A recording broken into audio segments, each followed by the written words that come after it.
persoalan kita adalah bahwa kita sekedar beragama, tapi esensi dari agama itu kita abaikan. Ya contohnya sederhana, lempar jumroh dia berarti dia di Mekah kan, pulang dia malah korupsi.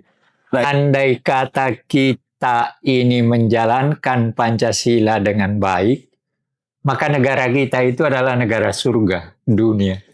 Oke. Iya itu, iya. Dalam arti lah semua nilai, semua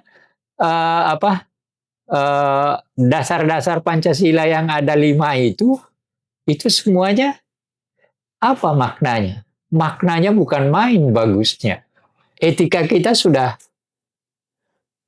sangat rendah, terutama di lingkungan birokrasi dan pejabat. Jenderal Prabowo supaya teriakan-teriakannya yang berkaitan dengan anti korupsi merusak etika itu sendiri.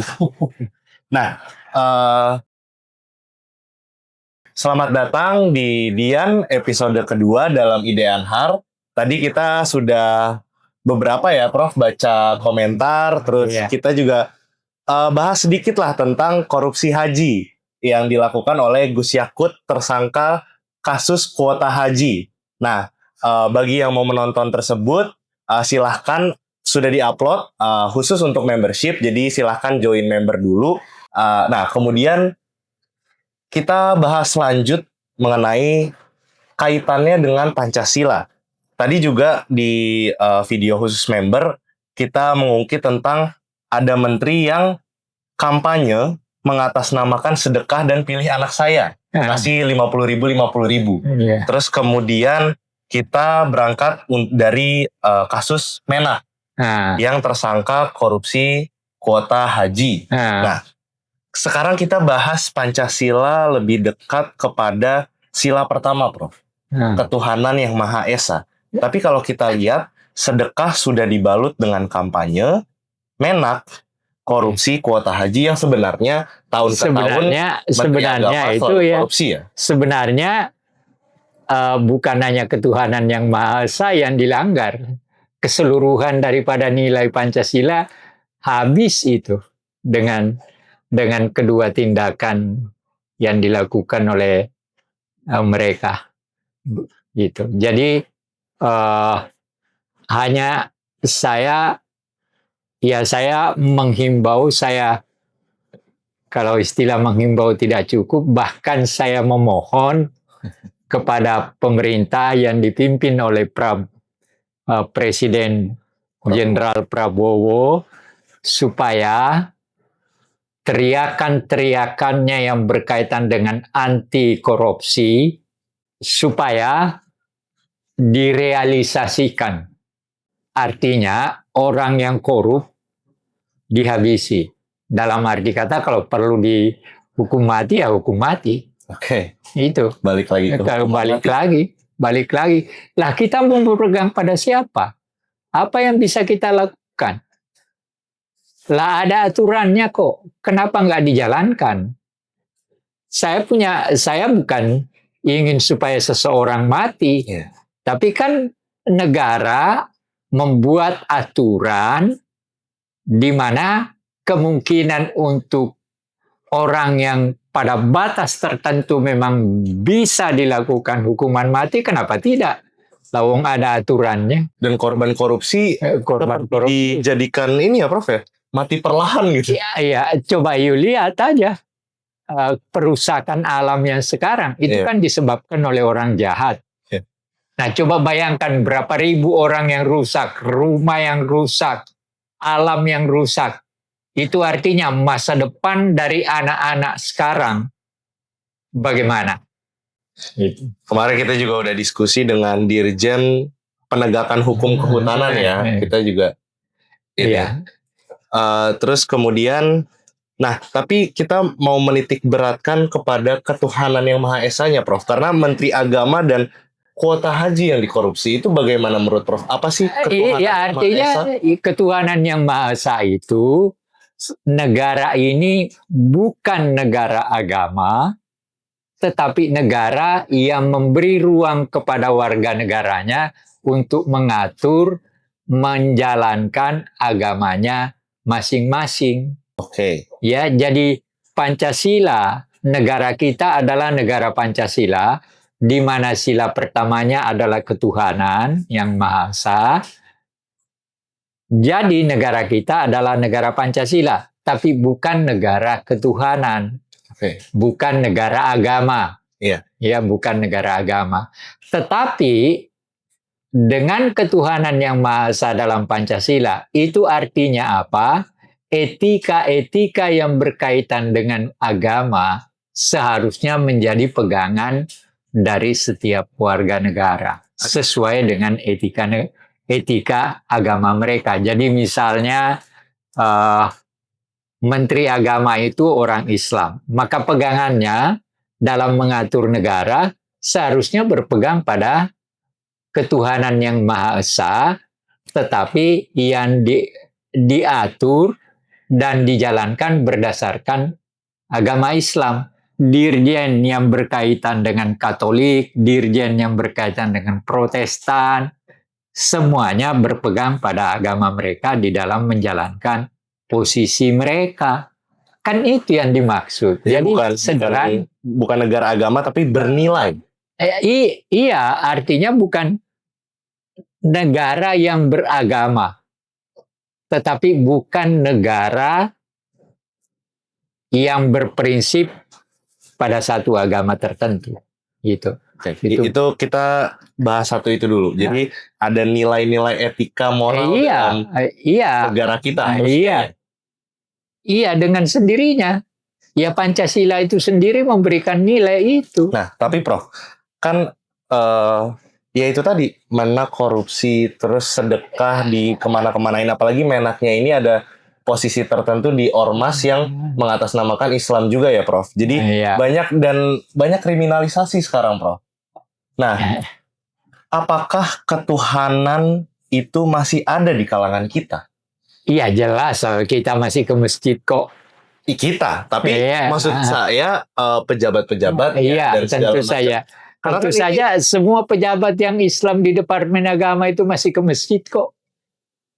Yang korupsi kemarin di TV saya lihat lempar jumroh, ada Menteri Agama di situ. Tapi itu kan hanya praktiknya, Prof. Tapi ketika esensial ketuhanan. Nah, ya artinya justru itu yang jadi persoalan kita.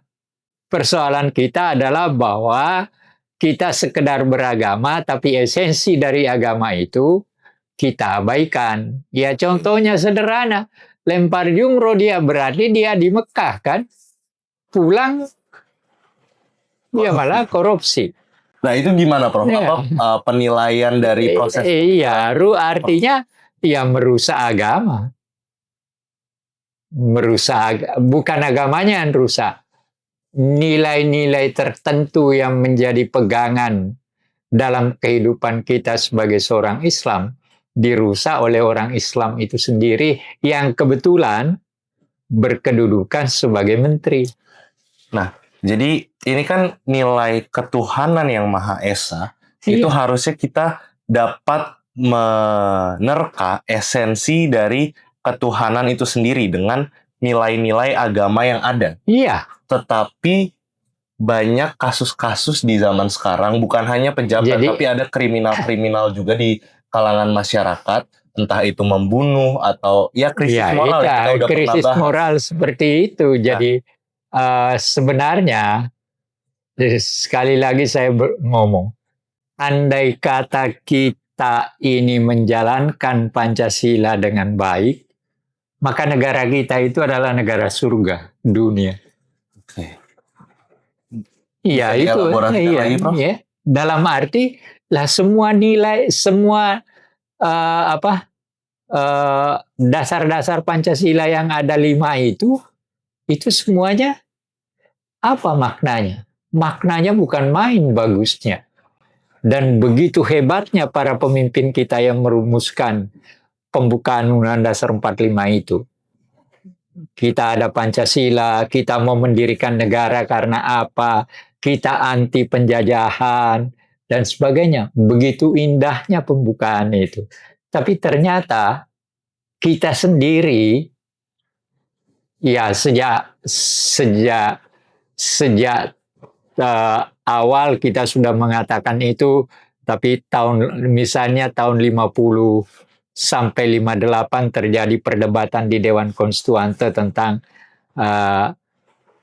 Piagam Jakarta berhadapan dengan Pancasila. Tapi saya ingin mengatakan kepada semua, pada dasarnya yang namanya Piagam Jakarta itu juga Pancasila, dan yang merumuskannya juga Bung Karno. Hanya bedanya di dalam Pancasila Piagam Jakarta itu, dan Piagam Jakarta ini diberikan oleh Yamin, istilah itu. Hanya bedanya adalah kalau di dalam pembukaan undang-undang dan itu setelah ada proses, ketuhanan yang Maha Esa menggantikan dengan kewajiban menjalankan syariat Islam bagi pemeluk-pemeluknya. 7 kata itu diganti jadi ketuhanan yang Maha Esa. Tapi terjadi perdebatan. Nah, akhirnya Dewan Konstituante dibubarkan, dekret presiden. Tetapi jangan lupa, tolong lihat konsideran terakhir dari dekret presiden, itu memberikan posisi tertentu kepada Piagam Jakarta. Dengan kalimat apa? Kami berkeyakinan bahwa Piagam Jakarta adalah satu kesatuan dengan Undang-Undang Dasar. Jadi artinya Soekarno tidak melupakan Piagam Jakarta lewat dekret itu. Cuma memang terjadi juga perdebatan, tapi kita ini kan sering. Saya pernah saya bicara dengan seseorang, dia bilang, Anda ada itu kan cuma sekedar konsideran. Nah, lalu saya ketemu dengan Ketua Mahkamah Agung, Pak Bagirmanan, Profesor Bagirmanan. Saya tanya, Prof, posisi daripada konsideran yang berkaitan dengan mengatakan bahwa Piagam Jakarta adalah merupakan satu kesatuan dengan Undang-Undang Dasar, itu gimana? Sah atau gimana? Oh iya, bisa Pak Anar, itu sah. Itu kalau orang Islam sekarang mau membuat aturan bisa kok berdasarkan itu. Ya, tapi ya terlepas dari itu, yang jelas Piagam Jakarta yang ada di dalam pembukaan itu bukan piagam sebenarnya sila-silanya sama aja 5 kan. Cuma yang berbeda adalah ada istilah, kalau di dalam pembukaan kan cuma ketuhanan yang Maha Esa, sedangkan Piagam Jakarta adalah dengan kewajiban menjalankan syariat Islam bagi pemeluk-pemeluknya. Tetapi saya ingin mengingatkan kepada semua, yang merumuskan itu juga Soekarno, yang memimpin itu juga Soekarno, yang membuat Panitia 9 itu juga ide Soekarno. Jadi apa yang lepas dengan Soekarno kalau berkaitan dengan Pancasila? Nggak ada.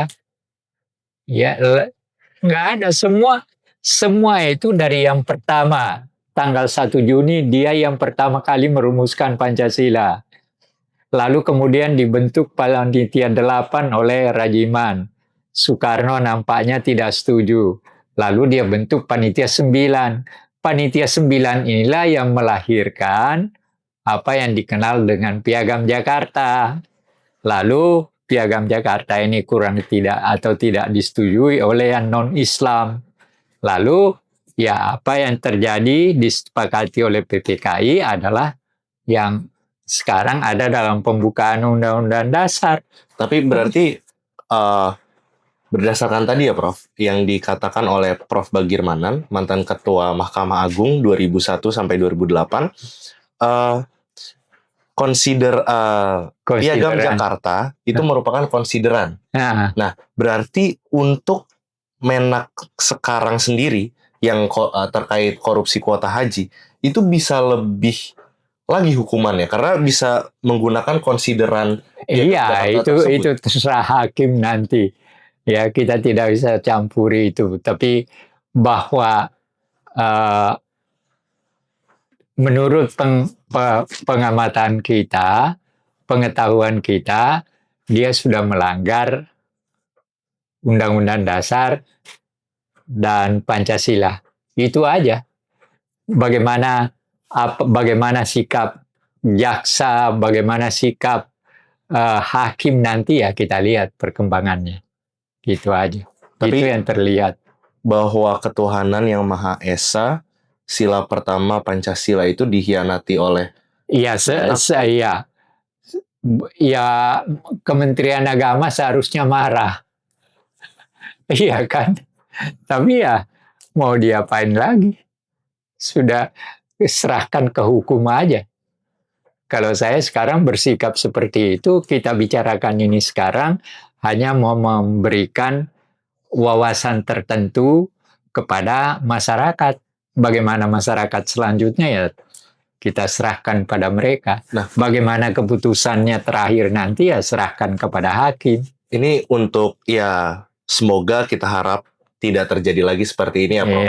Jadi untuk sila pertama, bagaimana sih kita melihat esensial atau memaknai sila ketuhanan yang Maha Esa tersebut? Ya, maknanya sederhana. Beragamalah secara baik.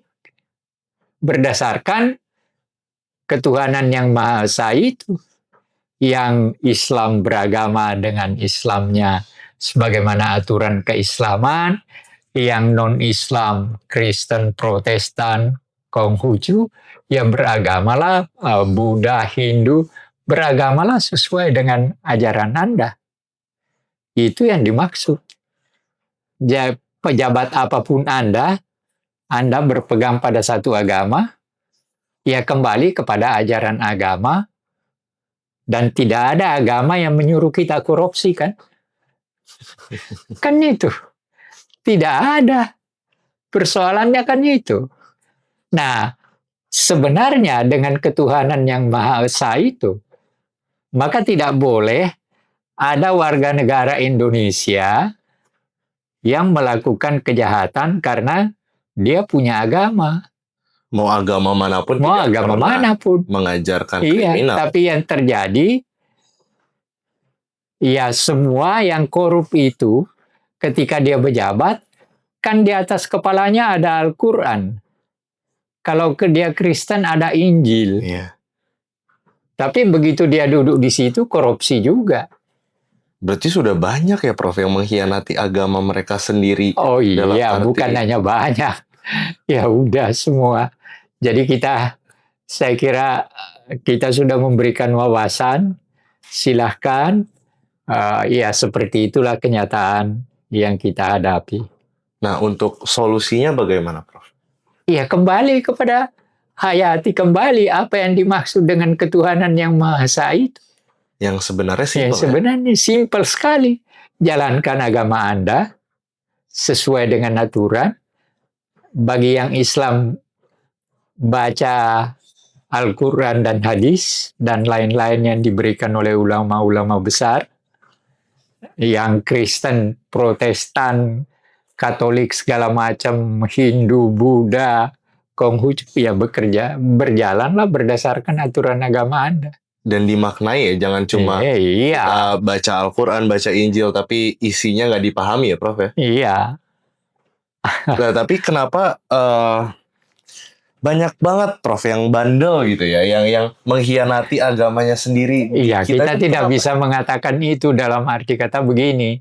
Ya udah lewat. Nah, kembalikan aja nanti kalau dia sudah ketangkap, seperti Menteri Agama, Menteri Pendidikan, ya kembalikan kepada hakim aja. Tapi kan kita harus analisa, Prof, biar jadinya. Ya, kita sudah analisa tadi. Iya, maksudnya kenapa bisa terjadi hal-hal seperti ini? Karena harusnya. Iya, karena memang kenyataannya etika kita sudah sangat rendah, terutama di lingkungan birokrasi dan pejabat. Kan 2 orang menteri itu pejabat kan. bukan pemimpin tapi kalau saya membedakan antara pemimpin dan pejabat. Oke, gimana, Prof? Iya. Kalau pemimpin pasti tidak akan korup. Tapi kalau pejabat ya bisa. Buktinya banyak ya. Iya. Kalau pemimpin tidak. Pasti tidak akan korupsi kalau dia pemimpin. Itu. Contoh yang sederhana apa? Coba you bayangkan wakil presiden mau mempunyai sepatu Belly. Iya. Tapi dia nggak cukup beli. Dia nggak beli. Akhir hidupnya. Iya, sampai dalam catatannya anaknya temukan. Istrinya mau beli mesin jahit, tiba-tiba uang dipotong, nggak jadi juga beli mesin jahit. Nah, kenapa nilai-nilai pelajaran seperti itu yang sangat baik untuk kita pelajari dan hayati, etika seperti itu nggak diimplementasikan di kalangan kita, Prof? Ya, bagaimana mau diimplementasikan itu berkaitan juga dengan pendidikan, berkaitan dengan lingkungan keluarga. Nah, artinya memang pendidikan itu kan pendidikan moral, etika, dan seterusnya itu kan berawal dari rumah tangga. Iya kan? Iya. Baru kemudian melompat ke sekolah. Baru kemudian ke lingkungan masyarakat. Ada pola asuh. Ada pola asuh. Tapi kan pola asuh ada ada yang di TV One kalau nggak salah ditanya gimana supaya ini, lalu dia katakan pola asuhnya yang ideal. Pola asuh yang ideal itu yang bagaimana? Iya kan? Kan itu pertanyaan.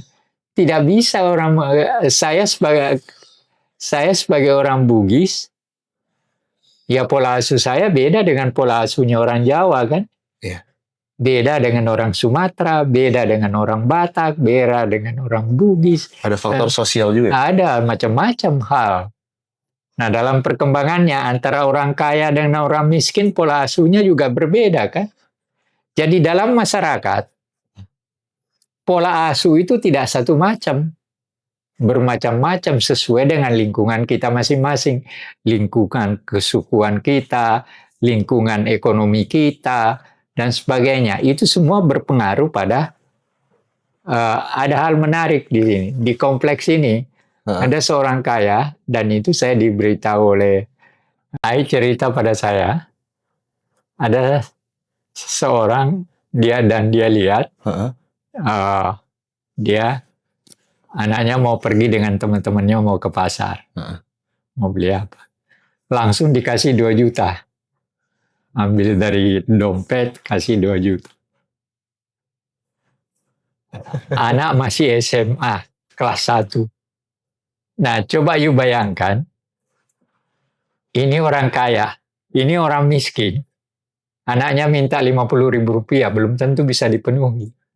Karena, nah, artinya apa? Dari segi ekonomi, pola asuhnya udah berbeda.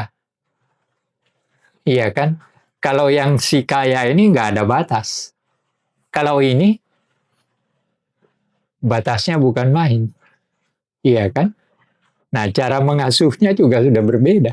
Nah, itu mungkin kenapa ya rata-rata anak pejabat itu banyak juga yang nggak bermoral. Nah, karena pola asuh ya, Bro. Pola asuh. Jadi iya, coba dia siapa namanya anak orang dari pajak? Ya, Rafael Alun. Rafael Alun anaknya naik motor, naik mukulin mobil. Orang sampai koma, Prof. Nah, mukul orang sampai koma karena merasa padahal sebenarnya ayahnya itu bukan orang berpendidikan berkedudukan cuma eselon 3. Eselon 3 itu, tapi eselon 3-nya membuka ruang bagi dia untuk menjadi kaya.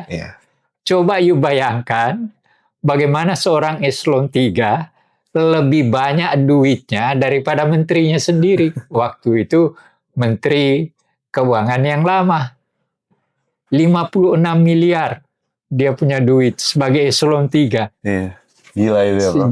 Jangankan jangankan gila, saya pernah eselon 1, jangankan ratusan juta. Tiap bulan saya cuma bawa berapa puluh juta sesuai dengan gaji saya. Ya 10-15 ya? Iya, paling tinggi. Paling tinggi 10-15? Iya, paling tinggi. Ya karena memang uang jabatan saya sekian, tambah gaji pokok, mungkin ada sedikit rapat, nah ya sekitar antara 10 sampai 15, 13. Gitu. Sekarang udah miliaran, Prof. Kayak Menteri Agama ini 13 miliar, Prof. 13 miliar, ya bayangin. Jadi ada faktor pendidikan dan lingkungan keluarga juga ya, Prof? Iya dong. Iya. Itu yang membuat akhirnya lingkungan pendidikan. Lingkungan pendidikan, pola asuh. Ya pola asuh itu tergantung pada posisi kita. Apakah kita orang miskin, atau setengah kaya, atau orang kaya, kan berbeda caranya. Rumahnya juga pengaturannya berbeda, milik rumahnya juga berbeda. Nah, kamu tahu kan, ada orang Riau ngundang saya, datang ke rumah ngelihat, terus waktu itu rumah ini tidak seperti ini. Jadi sekarang saya udah tambah-tambahin dikit karena. Nah, terus dia masuk duduk, dia ngomong, saya ke Riau, lalu makan di warung makan, terus dia ngomong gini, Pak Anhar itu kan eselon 1, pernah direktur, lalu sekarang eselon 1. Saya bilang, kenapa? Dia bilang, kok rumahnya kayak gitu? Itu rumah Pak Anhar kelihatannya, kalau di Riau ini, itu eselon 4 aja enggak. Ya saya bilang, kalau saya lebih dari apa yang saya miliki sekarang, tenggorokan saya ini udah ular. Nah, artinya balik lagi ke tadi ya, Bro, ya. Pendidikan, pola asuh yang akhirnya mempengaruhi etika dan pola pikir. Iya, dengan sendirinya. Dan ketika kita lihat sekarang, ketika banyaknya korupsi, banyaknya krisis moral, artinya kan etika dan pola pikir kita itu sangat krisis ya, Prof? Iya, menurut saya ya krisisnya karena apa? Karena tidak melanggar aturan agama dan melanggar Pancasila. Artinya nilai-nilai yang terdapat dalam agama terlampaui, nilai-nilai yang ada di dalam Pancasila juga terlampaui. Artinya untuk menghadapi semua ini solusinya adalah pendidikan dan lingkungan keluarga yang lebih baik. Iya, itu salah satu yang penting. Jadi kalau pendidikan kita rusak, maka semua akan rusak. Semua pasti akan rusak. Nah, kemarin Presiden kita Pak Prabowo baru meresmikan ya, Prof, sekolah rakyat. Itu bagaimana? Tapi menurut saya, apa yang dilakukan oleh Prabowo itu, tanpa mungkin sadar atau tidak, justru itu yang menurut saya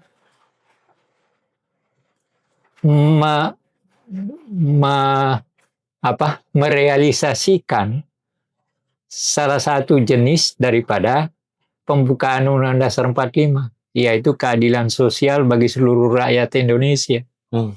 Kenapa? Sekolah rakyat, dan itu ditujukan untuk orang miskin. Iya kan?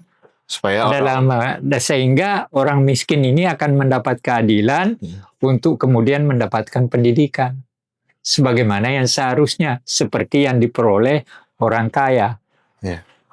Gitu. Itu tafsiran saya. Tinggal kita lihat pengelolaannya ya, Pak. Iya, kita lihat pengelolaannya nanti gimana. Tapi tujuan dari Prabowo sebagai presiden itu menarik dalam arti kata, Anda tahu apakah itu dia lihat dari Pancasila atau tidak. Tapi kalau menurut saya, itu salah satu realisasi daripada sila kelima, yaitu keadilan sosial bagi seluruh rakyat Indonesia. Dengan membuat sekolah rakyat, orang miskin disekolahkan di situ, diberikan semua fasilitas yang ada, Nah itu kan betul-betul menunjukkan satu. Ini saya menyebut ini hanya realistis, tidak dalam arti memuji-muji Prabowo, nggak ada urusan. Prabowo nggak perlu dipuji. Dia sudah bekerja seperti itu, ya udah.